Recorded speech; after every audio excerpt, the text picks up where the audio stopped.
So it's going to end of Fibro Awareness Month, and I was asked to do my Fibro Story. So, as when it started, who knows? I remember as a child, the rest of the family I've got, for those that don't know, brother and a sister.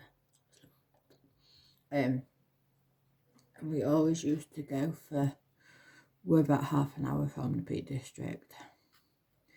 So we always used to go country walks, hilly walks, and my brother and sister never had an issue. And I think that's why I hate it now, because I used to end up in tears in every walk. And it used to be the back of my legs would get so tight. It was almost like a cramp, and I'd be left meters behind, to the point of normally my dad would come back and check that I was, one, still walking, because by this point I was,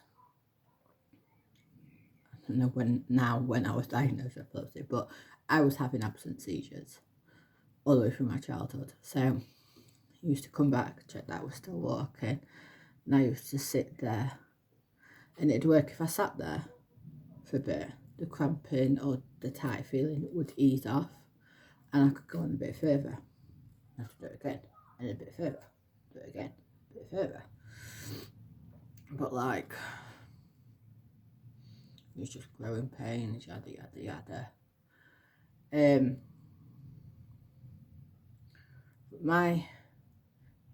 Then nothing. 2014 I went to the doctors with pain in my neck, shoulder. I couldn't turn one way, and or if I was to turn, I had to turn my whole body.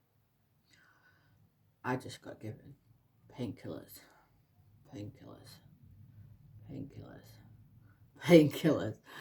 to the point I was like, going back, that's like, give it 2 weeks, go back every 2 weeks. No, try this one. This is a muscle relaxant. They put me on diazepam for a trapped nerve at one point, and I was like, to the point of, I just put up with the pain or the lack of mobility, because I was fed up of going to doctors and being given more medication. And this went on, but we found out since that my fibro, and I'm jumping a bit, but there is a reason why I'm jumping. My fibro is the secondary type of fibro, which is set off by a trauma, by injury, by operations. So there's primary, which is you have fibro on its own. That's just it. There's the secondary, and then there's juvenile, where you have it from a kid. And now, if you followed me for a while or watched my epilepsy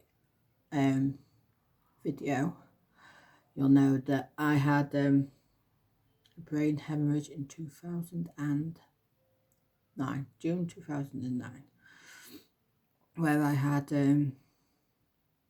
bleeding on the brain, blood clot, hell infection to the skull. Obviously at this point fibro was just never an option. It was just like, and I recovered here today. I went back to work after 3.5 months of being off. But then things seemed to increase looking back on it now from that point. But then in 2016, I had 5 seizures in a row with 2 lots of emergency, like medication, and obviously due to A&E to stop the 6th one. God knows where it would have stopped. No reason for that whatsoever. That's never happened before. I don't think I've even had, I think I might have had 2 but then that's it. Stopped at 2. And it's always been, if it gets to 2, ring A&E. But I talk about that in my epilepsy story, so if you're interested in that, that's also on here, on YouTube. And so I went and I just carried on. I came out of hospital 48 hours after that time, and I had to be monitored by family and friends for a week afterwards, but that was it. Never thought of again.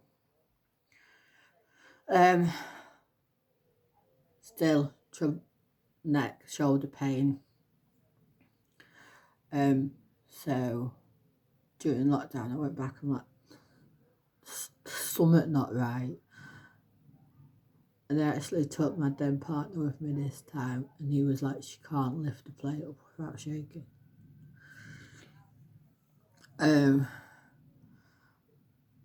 Well, so I'm like shaking now. So he was like, I'll try these and I'll refer you to a physiotherapist. I'm like,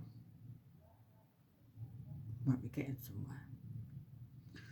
So I had physio during lockdown, and they determined I had a rotary cuff weakness in my shoulders. So I started doing exercises, going there. And then it got to the point where he'd been seeing me for 6 months, and he was just like, no.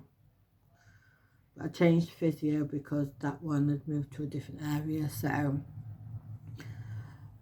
she was just like, you've been having physio on and off with this problem for 6 months and there is no improvement.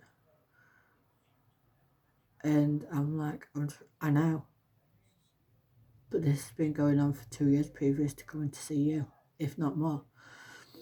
And so she was like,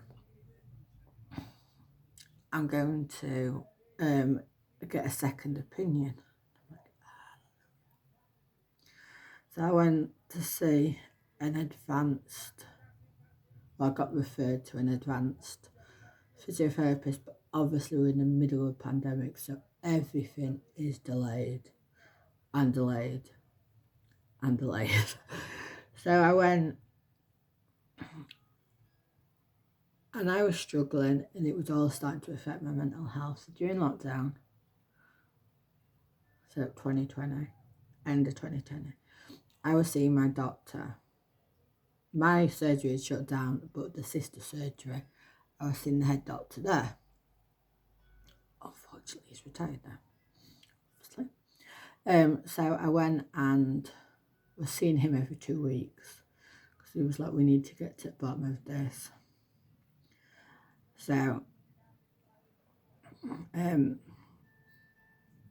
he was helping me with my mental health. I was having problems with, now we know as IBS. So I went, and he was just like, poo sample, blood test. And like, whatever it takes, I just want to get to the bottom of what's wrong. It was the not knowing. Well, I thought it was the not knowing. And so, just before Christmas, I was losing weight. And 16th of December 2020, he diagnosed me with IBS. I'm like, there are cool comments from parents when I said, I've lost like nearly a stone in 2 weeks, just because I couldn't keep food in. And they were like, you could do with a couple more weeks like that, if not months. Now I don't mention my weight to anyone. You could say, well, you've lost weight, have I? And so then carried on into the new year, so 2021, seeing a doctor every couple of weeks. He started me on some IBS medication, and what have you. And then we'd had my then stepson more than we usually would. So the February, I said to my young partner, so his dad, you'll have to take time off because I can't look after him for 2 weeks or a week, whatever it is. Like 6 o'clock in the morning to 10 o'clock at night. I just can't do it. Not whilst you're living the life of Riley. So he took some time off. And then we had him again because my stepson's mum was going to have her second child. And he didn't take any time off this time. And stepson's nana was having treatment for breast cancer because otherwise she'd normally have him, especially in extreme circumstances if I'm struggling. I'm still going to the doctors. I asked stepson's dad to take the day off when I had the doctor's appointment because otherwise I was going to have to take him with me. He'd have to stay in the car with my dad. So anyway, went to the doctors. I wrote everything down from the previous week because I'd felt shocking. Obviously I'm not used to getting up at 6 o'clock in the morning and the child gets up and the child's still hyper at 10 o'clock at night. So I was just like, went to the doctors, wrote everything down because my speech had gone. I was just not making sense. Hello, Fibro Fog. So I wrote everything down, and the doctor just looked at me, and he went, "That's what I thought." I went, "What? Please tell me." And he's like, "That sounds like a fibro flare." I went, he's like, "Obviously," he's like, "I suspected it," and he goes, "I know you did. But I will refer you to rheumatology." So that was May, beginning of May, I think, he diagnosed me. In the meantime, I'm obviously waiting for this second thingy, beginning of May, this second thingy for my physiotherapist. So my doctors referred me to rheumatology. Then the physiotherapist was like obviously reading through my notes because I saw him not long after. And he was like, "Oh, I see you've been referred to rheumatology. That's good. They're going to refer you to pain clinic, but because of COVID and everything that's going on, I'll refer you to the pain clinic now. And then we've got a step further into everything that needs to be put into place." I was like, cool. Oh, what I have missed out is August 2020, I broke, shot a lot of you know, I broke and dislocated my ankle and broke my leg on the same leg. So I had, this goes back to the type of fibro I have. So I have 2 plates in my leg. I had 2 operations within a week. So I've got the trauma of a dislocation, the trauma of a break, trauma of 2 operations in a week, and having to hop around. I had 4 weeks of non-bearing on my left leg, so hopping. Then I had 4 weeks or so in a moon boot, and all this escalated my fibro. So I already had an inkling that I had it before that, and looking back now, so do other people who were close to me, but I think it was escalated because of the leg trauma. So when I started having, when I broke my leg, and obviously took the cast off, started on a physio. But I think that physiotherapist was moving post, so she discharged me earlier than I should have done. So then I started having more problems. So I've had numerous physiotherapists for different reasons.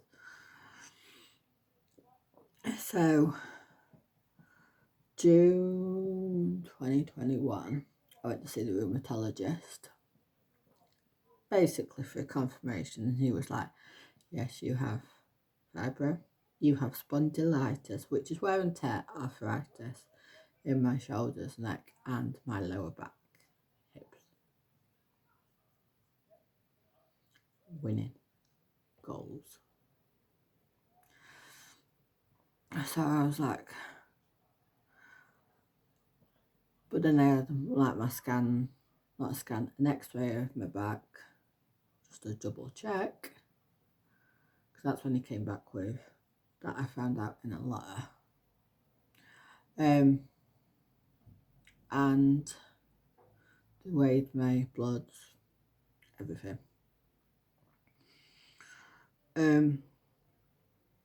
Pain clinic workers, but they discharged you really quickly, like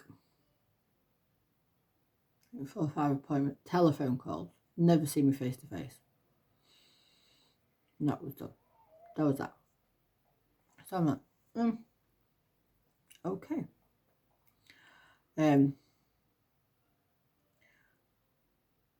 So last year I was having counselling, and it just so happened it happened after my diagnosis, whilst my then partner walked out on me, never to be seen again. Just standard. And I thought, get a diagnosis, I'll be fine. I know what's what then. No. The diagnosis is confirmation, but then you have to deal with everything that comes with it. And it's not easy at all. Complete opposite to what I thought. So I actually had extra counselling sessions.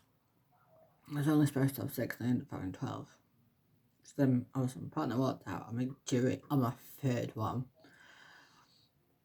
And then the fibro diagnosed, and I was like, I'm not coping. And she was really good, and I felt like a new person afterwards. But then it's just been so many dips and dives. And there's so many different stages to it.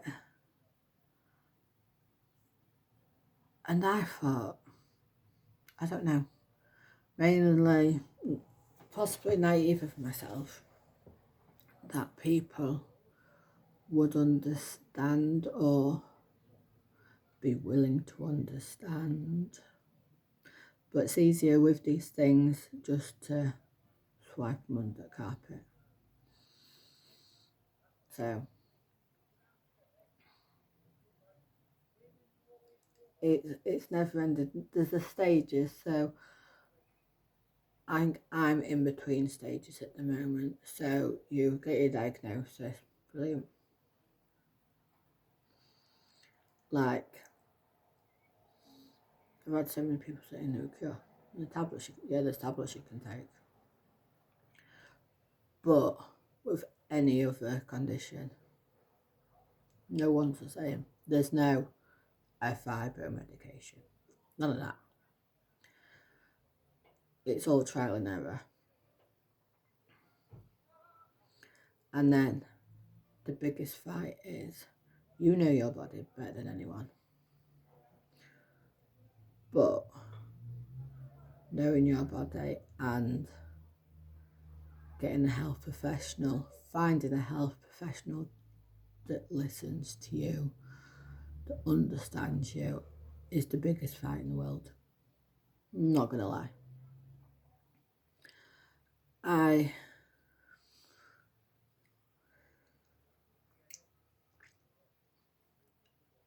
I literally have no words. So I went to the doctors. It's been going on since the beginning of the year, this, so 2022. And I was just like, I'm tired, like literally all the time. And this is a doctor that's never seen me face to face, that quickly read my notes and disagreed on everything. So he was like, looked at my blood tests, and he was like, oh, your folic acid levels are really low, your vitamin D levels are really low, and your liver levels aren't right. I don't believe you've got fibro. I think these are the problems, and if we get tablets for them, you will notice that you are no longer in pain, no longer in fatigue. And I'm like, you are selling me a life. You are selling me a life that I have lost. How can all these other doctors be wrong and you be right? Let's crack on these medications. I was like grasping at hope. So we are now in end of May. So we've had my blood tests since then. My folic acid levels are spot on. My vitamin D levels are spot on. My liver, however, isn't. And because I'm a curvy girl, not that this doctor has seen me face to face, so he's going on the figures of my numbers of when I was weighed, which was last in June last year when I saw the rheumatologist. I haven't been weighed since. No one has weighed me since. So no one knows that I've lost tons of weight since then or not. So it's like, feel like do you drink? No. You daft. Think I'm going to drink an old medication I'm on? I'm on a high dose of a high-ish dose, as in you can't get over the counter, of cocodamol to start with. A high dose of Keppra for my epilepsy. And that's only 2 of the medications. I've took 13 tablets this morning. This morning alone. Obviously one is a hay fever tablet. Because bitch, that is like killing me off. But that's it. So I'm like, no. I moved in over 2 years ago. I have 2 bottles of wine for when we moved in from the landlord. They are still there now. My friend is going to pick them up. I'm giving them to her. My dad is in the house. He doesn't even drink. I'm like, no. So another blood test, another phone appointment with this doctor. Are you sure you don't drink? When was the last time you drank? I'm like, a posh last year sometime on a special occasion. And I'm like, I don't drink. Fast forward to another blood test, another phone call with the doctor. And I'm like, and he's like, can you tell me what you drink? Yes, I can. Juice from a kid has always been a treat. I'm like, juice occasionally, dilute.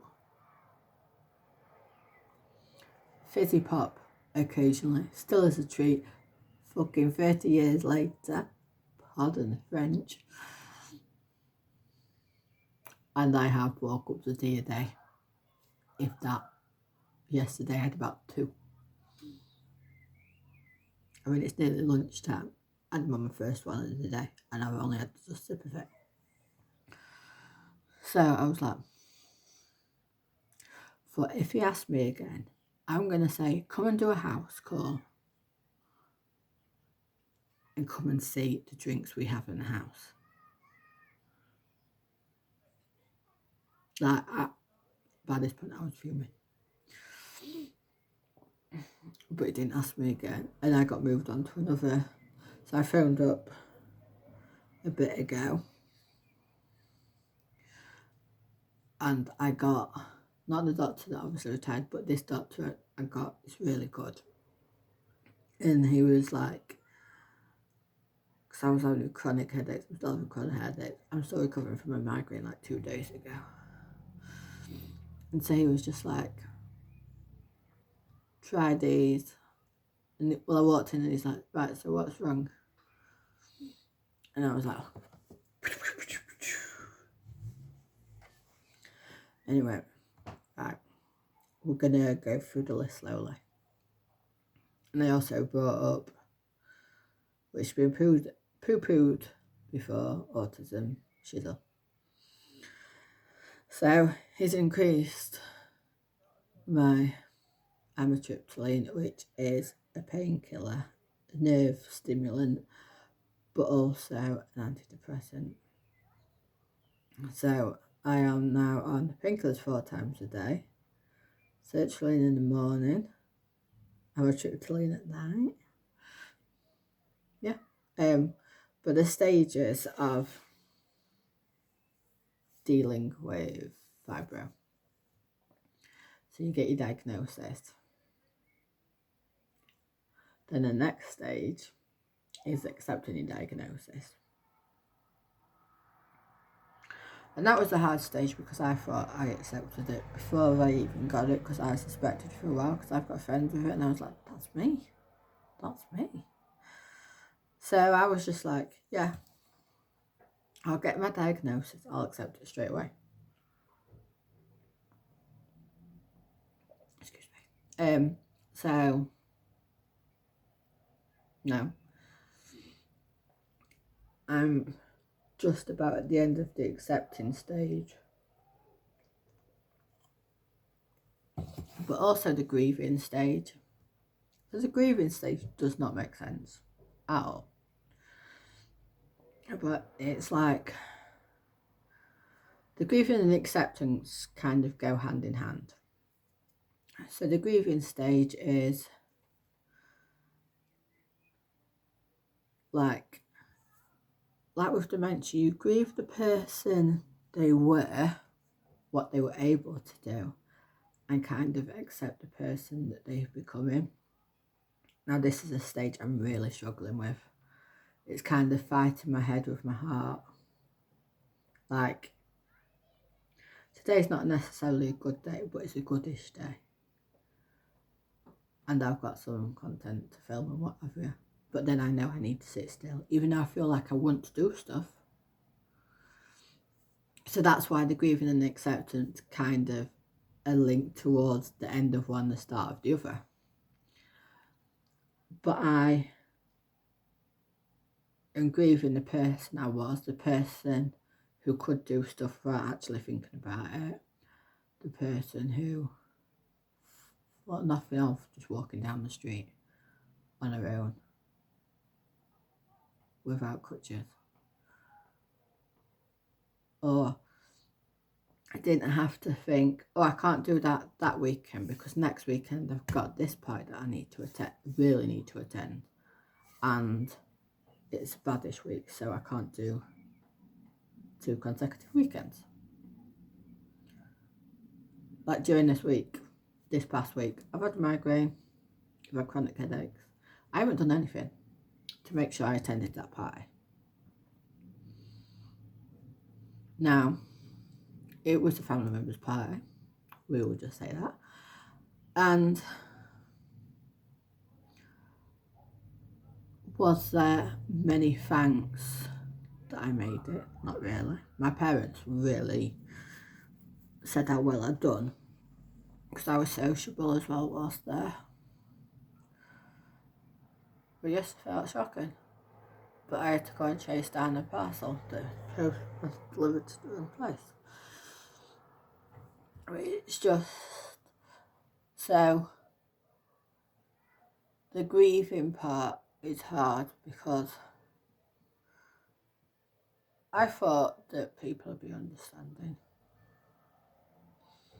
or see how amount the struggle is and be forthwilling with help. That is not the case. Never mind my dad now living here. And everyone's like, oh, you've got company. Oh, you've got this. You've got help. He's not it. On his one day off. His next day off is on Friday. where he's 99. So, yeah. I have a new symptom today of tingling in my legs. Doesn't know anything about it until 4 o'clock tonight. So I'm just going to have to make do.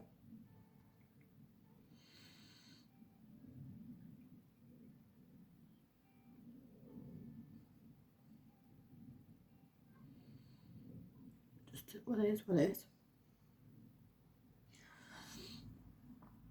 So I'm hoping this grieving stage, stroke accepting stage, will hurry up. But it's a mental battle as well as a physical battle. Like 2 weeks ago, my mental health was in a dire strait. And that's why I phoned the doctors again. Not because of physical pain. I can cope with pain. I can cope with fatigue. Mental health I can't cope with. But I can't do anything about because of what my grandpa did. My granddad did. My Italian granddad. And I can't do it. It's hard. And I don't give myself enough credit. But it's just about getting through each day.